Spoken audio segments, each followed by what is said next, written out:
Hello Year 2, it's Mrs. Begum again, here with your writing task. This week we'd like you to write a set of instructions. Before you continue watching this video, I'd like you to make sure that you have something to write with, so a pen or a pencil, and something to write on. It can be your learning pack or your exercise book or another piece of paper. First, I'd like to remind you of this week's spelling, especially because I think they might be helpful when you are doing your writing. Now remember to practice these every day and test yourself on Friday. A good way of practicing is to put them into sentences. This will also help you with the meaning of the word and to know when to use them in the future. So here they are. Got quietly, loudly, slowly, quickly, happily, softly, wisely, hopefully, fearfully, and strangely. What do you notice about these words? I hope you said they all end with ly or the ly suffix. Now we know when we have a suffix, we must have a root word. So what is the ly suffix doing to the root words here? Let's have a look. For quietly, the root word is quiet. Loudly, it's loud. And for slowly, it's slow. Just going to use these three words now.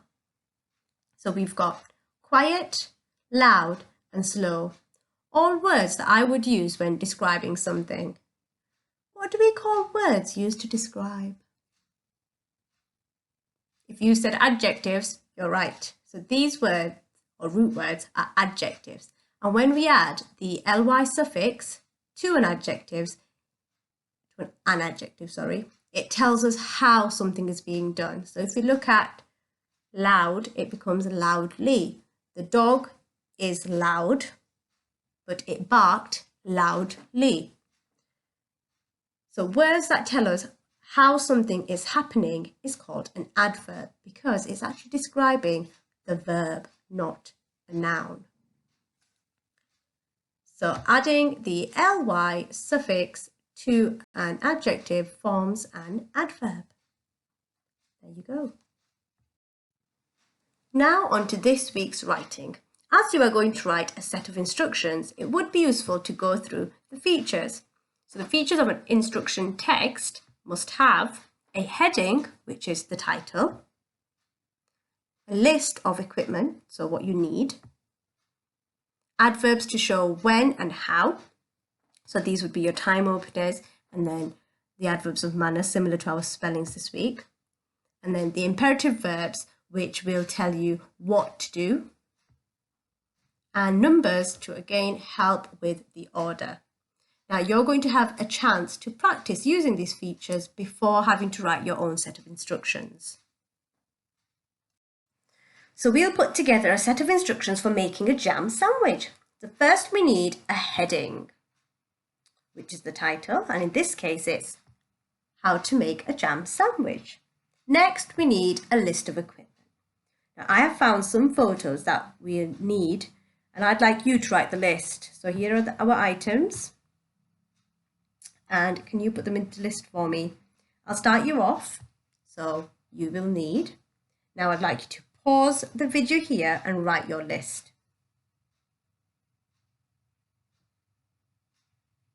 Fantastic. You should have written the 4 items and your list should look like this. 2 slices of bread, butter knife, butter, and jam.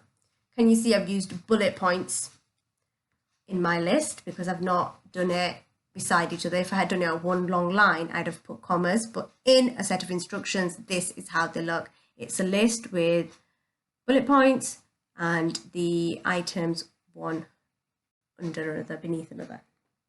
So that's the first part of our practice instructions done. As instructions are a set of commands that need to be followed in a certain order, I'd like you to put these instructions into the correct order. So there's 6 simple commands for you to put into the order and add numbers for each one. Now, I suggest you also use the time openers to help you work this out. So pause the video here whilst you write the instructions. Right, you should have them written now. Let's read the instructions in order. 1. First, get 2 slices of bread. 2. Next, use the knife to generously spread some butter onto both slices of bread. 3. After that, use the knife to gently spread the jam on top of the butter on one of the slices of bread. 4. Then put one slice of bread on top of the other to make a sandwich. 5. After that, carefully cut the sandwich in half with the knife. 6. Finally, eat it.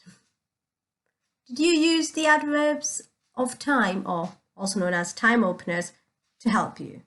Because they are a very important and helpful feature in instructions. And what we're going to do now is look at the grammar features of instructions using this. So firstly, we have our time openers or adverbs of time, which are first, next, after that, then, and finally. Yes, I have used after that twice here. If you think of any different adverbs or time openers, use them. That can be a little challenge for you if you'd like. Next, we have our other adverbs. They're adverbs of manner. So we've got our generously, coming from the root word generous. We've got gently, coming from the root word gentle, and carefully, which comes from careful. Now, you can see that I've only used 3 adverbs here. Well, adverbs of manner here, because every single instruction doesn't need it. I've used it when I've thought it's appropriate. And lastly, we have some imperative verbs. Now, you might know them as bossy verbs because they tell us what to do. They are different to other verbs because normal verbs are just action words, whereas here they are commanding the action. They are telling you, like, they're bossy, aren't they? So we've got get, we've got use, we've got spread. I know that's not directly at the beginning, but that's because there are 2 actions in that one instruction there, or 2 commands, shall I say. We've got use the knife to gently spread the jam. And then this one, we've got put one slice of bread on top of the other to make a sandwich. Now, make is not an imperative verb here because it's just telling you it's to make the sandwich, you are putting the slice of bread on top. Does that make sense? And then we've got the last one, which is cut. Sorry, not the last one. The last one is to eat because it's commanding you to eat your sandwich. And there you have it. You've now practiced some of the features because you've put them in order yourself, but we've also analysed the set of instructions because we've looked at the features and how they're used in this set of instructions. So we're going to move on now. And this week's topic is North America. And you have been asked in your for your writing to write a set of instructions on how to build a bridge.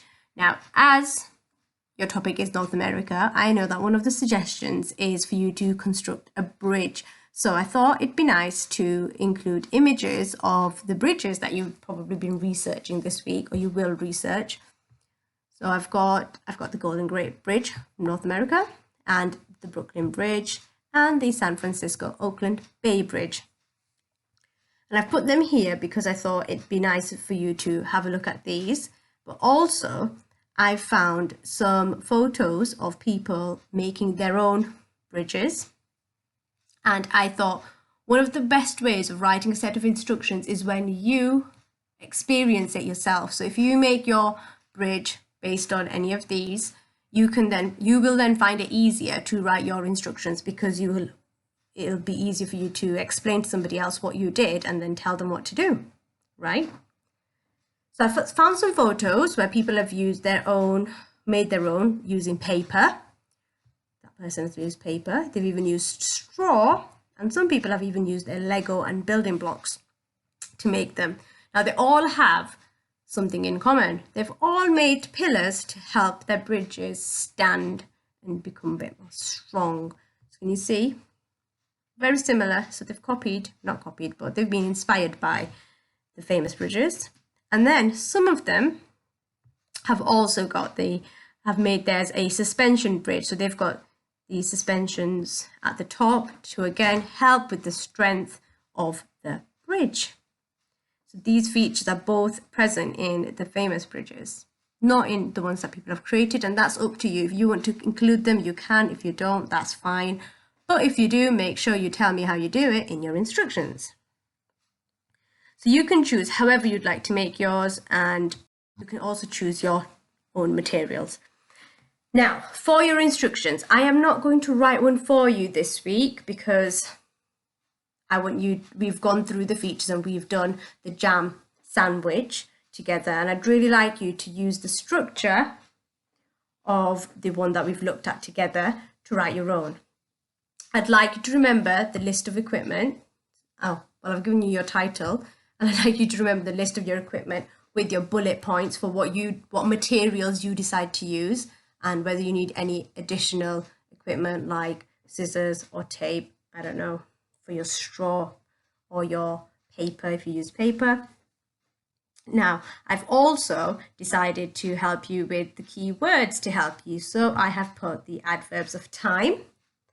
I've put first, to start, next, then, when, after that, finally, and at last. I've put two different ones to start with and two different ones that you would use at the end. I've even put a when in there as well. So I thought maybe you can see how you might want to use that in your writing. And then I've included adverbs of manner. I've tried to include ones that you might actually use when building a bridge. So I've not really put things like generously because that doesn't really apply. So I've put carefully, slowly, gently, securely, firmly, sensibly, and patiently, because I know it can be a fiddly job as well, can't it? And lastly, I've put some imperative verbs together for you. Again, you can add more because when you're making your bridge, you might think of a verb that's more helpful. So we've got put, place, attach, cut, lift, hold, measure, and check.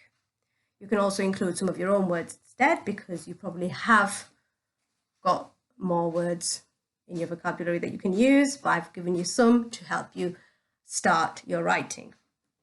Once you have written your instructions, please email them in to me at tohomework@newbie.bradford.sch.uk.